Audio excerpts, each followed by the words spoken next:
Imaginez pouvoir dégager une plus-value allant de 5 à 6 chiffres en un an en rénovant une villa à Bali. C'est possible et je vous donne mon plan de A à Z pour y parvenir en 2025. On commence directement avec la première étape et c'est bien évidemment la recherche de la villa en question. Pour cela, vous pouvez utiliser des marketplaces indonésiennes comme Rumah123, Lamudi ou encore Facebook Marketplace. Il y a aussi des groupes WhatsApp et Facebook qui mettent en relation des vendeurs et des acheteurs et vous pouvez d'ailleurs trouver des belles pépites sur ces groupes. Et n'hésitez pas à me DM si vous voulez accéder à ces groupes. Il y a également le porte-à-porte qui reste toujours très utile en 2024 qui vous permettent d'être en contact directement avec des vendeurs ou avec des personnes qui songent à vendre. Cette méthode vous permet de connaître en profondeur le quartier que vous prospectez. Mais le best du best, c'est évidemment les agents qui vous dégotent les meilleures propriétés sur place. Ok, vous savez comment chercher des villas, mais maintenant, quels sont les critères pour trouver la pépite? Premièrement, le quartier. Ici, on va se concentrer sur Berawa parce que la demande locative est très élevée et je suis spécialisé dans ce quartier. Deuxièmement, en fonction de votre budget, vous allez choisir quel type de villa vous souhaitez voir. Une villa une chambre, deux chambres, avec jardin, avec piscine, etc. Jusque-là, on était sur des critères basiques. On va maintenant passer à la data sur laquelle je me base vraiment pour trouver la pépite à rénover. Pour cela, vous allez vous rendre sur AirDNA. C'est un logiciel qui vous permet d'avoir énormément d'informations sur toutes les villas qui sont louées sur Airbnb. Le but ici est de faire une étude de villas similaires et se trouvant dans un rayon de 500 mètres de la villa que vous avez dénichée. Ou tout simplement de trouver les données de la villa que vous avez dénichée si elle a déjà été louée sur Airbnb.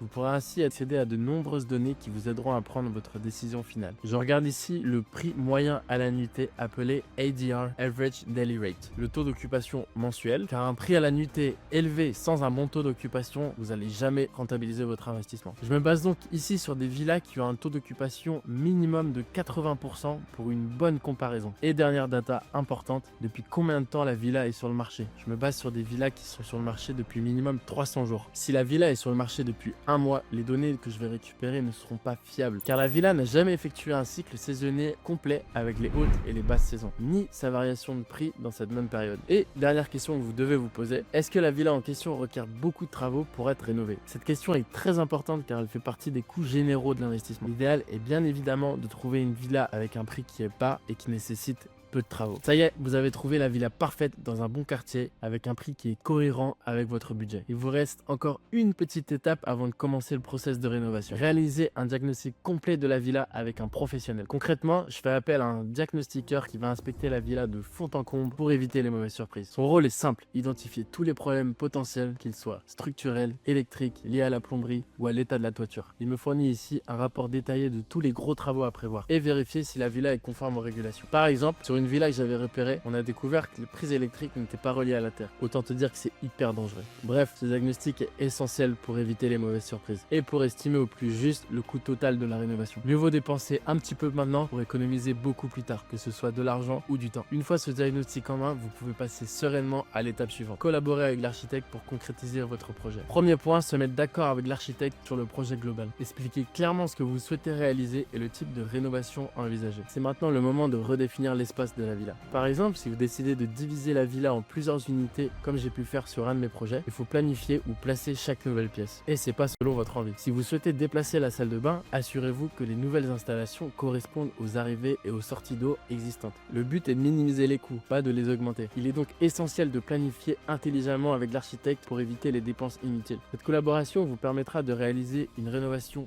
optimisée tant sur le plan financier que fonctionnel. Et pour le prix de cette collaboration, cela va dépendre de l'architecte. Mais vous pouvez vous attendre à 10 à 15% des rénovations. Maintenant que vous avez les plans de votre architecte en main, il est temps de passer à l'étape suivante. Trouver un contracteur pour réaliser les travaux. Et je vais pas vous mentir, dénicher un contracteur à Bali, c'est pas si facile. Parce que ceux qui travaillent avec les meilleurs contracteurs préfèrent garder leur contact pour eux. Si leur contracteur est occupé sur votre projet, il ne sera pas disponible pour les leurs. Alors comment faire pour trouver la perle rare? Il va donc falloir développer votre réseau sur place ou avoir mon contact. Sinon, n'hésitez pas à participer à des événements locaux, à vous rapprocher d'expatriés qui ont déjà réalisé des rénovations, ou même à discuter avec des agents immobiliers qui pourraient vous donner quelques pistes. Côté tarif, ça va dépendre de plusieurs facteurs. Le nombre de workers que vous souhaitez sur votre chantier, la qualité du contracteur et de son équipe, et la complexité des travaux à réaliser. Une fois que vous avez trouvé votre contracteur, vous allez travailler étroitement avec lui en vous basant sur les plans fournis par l'architecte. Attention, ne vous reposez pas uniquement sur ses propositions en matière de matériaux. Je vous conseille de comparer ce qu'il propose avec d'autres options sur le marché. Par exemple, en allant voir un fournisseur sur place. Cela vous permettra non seulement de maîtriser votre votre budget, mais aussi vous assurer de la qualité de vos matériaux pour votre villa. Et petit tips, rajoutez toujours 1 mois à 1 mois et demi sur la deadline que vous donne votre contracteur. Il y a toujours des imprévus sur un chantier. Et jusqu'à la finalisation du chantier, je vous conseille de vous rendre sur place 1 à 2 fois par jour pour vous assurer que tout se passe comme prévu. Je vous conseille également de vous voir sur le chantier avec votre architecte 1 fois par semaine pour qu'il vérifie que les travaux sont bien alignés avec les plans réalisés au préalable. Ça y est, vous êtes presque au bout. Passe à l'ameublement et la décoration. Important à savoir, l'ameublement n'est pas compris dans le prix du contracteur. Ce sont deux choses bien distinctes. Pour meubler votre villa, je vous conseille de vous tourner vers des usines basées à Java qui proposent des meubles sur mesure. Non seulement vous aurez des pièces uniques, mais en plus, vous pourrez bénéficier de prix très avantageux. Cette étape n'est vraiment pas à négliger. Un ameublement de qualité peut considérablement augmenter la valeur perçue de votre villa. Et on y est enfin, la vente ou la location de votre villa fraîchement rénovée. Si vous choisissez de la vendre, plusieurs options s'offrent à vous. Les groupes WhatsApp et Telegram, il y a de nombreux acheteurs potentiels sur ces groupes et surtout à Bali. Vous pourrez ici publier votre annonce et toucher une audience internationale comme locale. Collaborer avec des agences immobilières, cela va vous permettre d'accélérer le processus de vente via leur réseau. Mais je vous apprends rien, vous savez comment marche une agence immobilière. Et si vous souhaitez la louer pour générer des revenus passifs, il n'y a pas mille façons de le faire. En fonction de votre villa, vous conseille de la mettre sur Airbnb ou sur Booking. Mais quelle que soit l'option choisie, vous devez bien évidemment engager un photographe pour mettre en valeur la villa et rédiger une description extrêmement détaillée des caractéristiques de celle-ci. Ça y est, vous avez maintenant toutes les cartes en main pour réaliser votre projet de rénovation à Bali en 2025. Si vous êtes encore là, c'est que l'investissement à Bali est une réelle possibilité pour vous. Dans ce cas, j'espère sincèrement que ces informations vous ont été utiles. N'hésitez pas à poser vos questions en commentaire, je me ferai un plaisir d'y répondre. Et si vous êtes intéressé par plus de contenu sur l'investissement à Bali, abonnez-vous et activez les notifications pour ne rien manquer.